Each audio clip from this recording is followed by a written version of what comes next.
junto con saludarla y saludarlo, tengo el placer de poder hacer esta presentación en el curso de gestión uno de los tres cursos que tenemos dentro del área de gestión, al menos del curso teórico.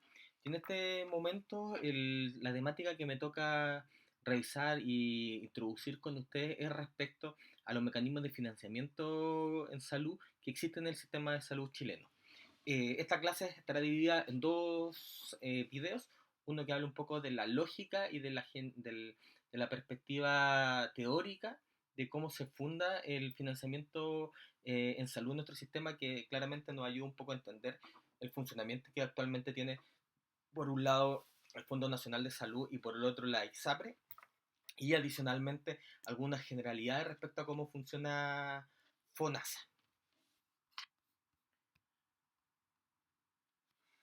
Lo primero que creo que hay que empezar a analizar, y un poco el contexto que les planteo con esta diapo, es poder pensar qué tienen estas tres imágenes en común. En una de ellas vemos una persona que está cesante, en la otra hay una puérpera que está con su hijo, y también hay una persona mayor.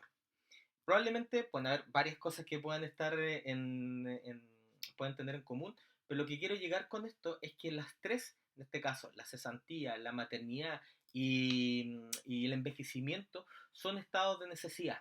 ¿Qué se entiende como un estado de necesidad? Son circunstancias que durante el curso de vida las distintas personas que están dentro de una sociedad probablemente van a necesitar una protección adicional para poder subsistir o para poder mantenerse con ingresos y recursos económicos para mantenerse bien.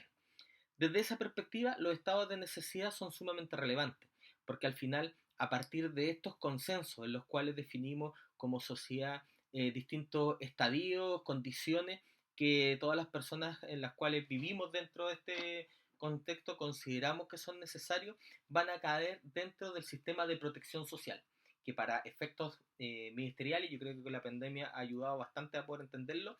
Desde la perspectiva del Estado, quien lo lidera es el Ministerio de Desarrollo Social y evalúa, por tanto, las priorizaciones económicas, cuáles son los grupos, cuáles son estos estados de necesidad. Sin embargo, y aquí se toca directamente con lo que estamos hablando, los sistemas de protección social en nuestro país en general no nacen, no han estado desde siempre en, la, en las sociedades.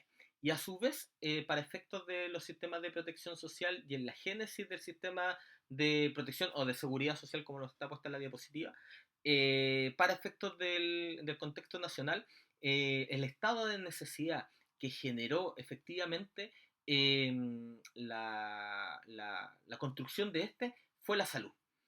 Antes de que aparecieran los estados de necesidad, estamos hablando o sea, más que los estados de necesidad, los sistemas de protección social, en la época del 1800, casi llegando al 1900, en específico no existían ningún tipo de aporte por parte del Estado chileno para poder hacerse cargo, en este caso, de la salud. Principalmente a lo más existían que las familias bien acomodadas hacían estas colectas para por ejemplo para los niños pobres, como está en la fotografía, o lo que terminaba sucediendo es que la atención en salud que podía existir o las hospitalizaciones caía en la beneficencia, que terminaban siendo hospitales sociales, hospitales comunitarios, que habitualmente dependían de la iglesia. Por eso también, y ustedes lo pueden encontrar más hacia atrás, en algunos lugares donde existían lo que eran los sanatorios. Mirado desde esa perspectiva, y dado que estaba basado en esta beneficencia, el concepto que existía era que en definitiva la salud de las personas estaba basada en la caridad.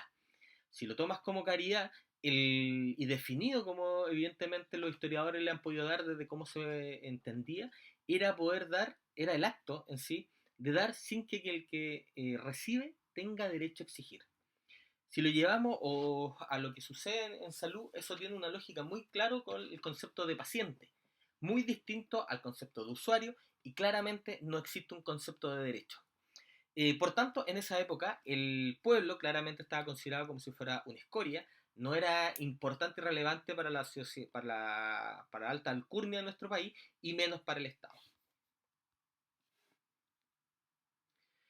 En ese sentido, y como parte de los sistemas de los sistemas de seguridad social, al final son, y para dar una definición de los sistemas de seguridad social, terminan siendo la respuesta articulada que tiene el Estado para poder hacerse cargo de un estado de necesidad, que en este caso estamos hablando de la salud. ¿Cuáles son los principios que plantea el sistema de seguridad, el sistema de seguridad chileno? Que es un contrato colectivo, es decir, que al final involucra o es universal para todas las personas, está basado en la solidaridad, que posteriormente vamos a entrar en el concepto que a qué va el concepto de solidaridad, y una gestión del riesgo a largo plazo. Esto, de una u otra forma, plantea que ustedes traten de ver si es que estos principios y por tanto la salud responde de la misma forma tanto FONASA como USAPRE, ¿ya? Respecto a que en este caso dentro del sistema de seguridad social está el hecho de que las personas tengan que cotizar, todos los que trabajan tengan que obligatoriamente dejar un 7% de su dinero y por tanto está dentro de esto y habría que ver en ese sentido y para que ustedes lo puedan reflexionar si es que este contrato colectivo basado en la solidaridad y basado en el riesgo a largo plazo se cumple para FONASA y se cumple para ISAPRE. Después lo vamos a responder. Lo particular, y volviendo a la historia, es que cómo parten al final los sistemas de seguridad en nuestro país. Si tal como les mencioné anteriormente, antiguamente funcionaba con la beneficencia. ¿Cómo se generó? Probablemente más que desde la vida, se hizo desde la muerte. Y desde la muerte porque al final la representación más clara que había eran las condiciones indignas que existía para la muerte de las personas. Por tanto, lo que se empezaron a hacer eh, las distintas personas, identificados y reunidos a partir de sus profesiones o sus quehaceres u oficios, es que ellos empezaron a hacer colectas eh, para poder, eh, para poder financiar particularmente lo que eran los momentos o los servicios de defunción, particularmente comprar el cajón para la persona que moría. Posteriormente se dieron cuenta que no solamente la necesidad que existía era poder comprarle un cajón al que moría, sino también poder pagar y subsidiar el velorio que podía haber. Y posteriormente se dieron cuenta que al morir este trabajador, compañero y amigo de ellos, había una familia y había niños que quedaban sin el sustento. Por tanto, seguían manteniendo una manutención a la familia de la persona que había fallecido. Y en ese sentido, si se empiezan a recordar cuáles eran los principios de solidaridad, de baja gestión baja gestión del riesgo y un contrato o una mirada colectiva, claramente buscaba efectivamente eso. ¿Cómo se llamó? Esos primeros mecanismos de aseguramiento se llamaban cajas de seguro obrero, en las cuales estas como cooperativas se iban haciendo en función del tipo de trabajo. Había una caja de seguro obrero de los mineros, otra de los sastres, otra de las personas que trabajaban en la industria, etc. Y aquí les dejo, y ahí para que lo puedan leer, un, un texto, un poema que había en esa época, de 1903, que grafica efectivamente las inequidades que podían existir en ese entonces respecto a la seguridad social. Si tiene alguna relación con lo que pasa hoy día, es solamente coincidencia.